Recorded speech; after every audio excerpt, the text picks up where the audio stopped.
Сен ұйықтап жатқан кезде ақша өздігінен пайда келе беретінін білесің бе? Бұл сиқыр да ертегіде емес. Бүгін ақшаны саған қалай жұмыс етуге болатынын көреміз. Алдымен ара жігін ажыратып алайық. Белсенді табыс көзі бар. Сен жұмыс істейсің, сол үшін ақша табасың. Жұмыс істейсің, ақша табасың. Істемесен түк те жоқ. Айлық, фриланс, қосымша жұмыс. Бұның бәрі белсенді табыс көзі. Сондай-ақ пассивті табыс бар. Бұл сенің ақшан мен мүлігін сен үшін жұмыс жасауы. Сен бір рет ақша саласында, одан пайда көресің. Сол туралы сөйлесеміз. Біріншісі, әрі ең оңайы депозит. Ақшаңды депозитке салып қоясың, ал банк саған оның пайызын төлейді. Өзімен өзі жатып, пайда тауып өсіп жатыр. Әрі Қазақстанда депозиттер мемлекет тарапынан қорғалған. 5 миллионнан бастап 20 миллионға дейін. Бұл депозиттің көлеміне байланысты. Яғни банкке бірдеңе болған жағдайдың өзінде де ақшаңызды қайтарады. Бұл басқаларға қарағанда ең сенімдісі. Екінші құрал жылжымайтын мүлік. Пәтер сатып аласың да жалға беріп қоясың. Ай сайын жалға берген үшін ақша алып отырасың. Болмаса, сатып алып бірнеше жылдан кейін қымбатырақ бағаға сатып жібересің. Күшті сияқты, бірақ бір мәселе бар. Пәтер алу үшін алдымен көп ақша жинау керек. Әрі пәтердің бағасы түсіп кетуі де мүмкін.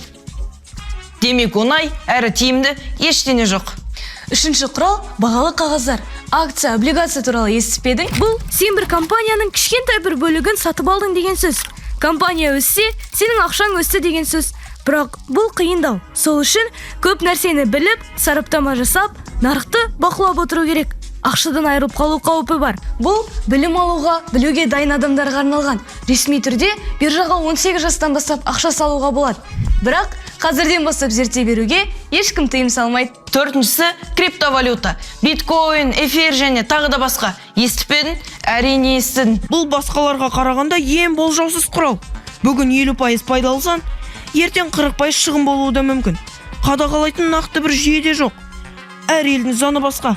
Пайда табуға да болады, бір сәтте бәрінен айырылуға да болады. Сондықтан мұндай айырылып қалсам да түк те етпейді деген ақшаны салады. Жақсы.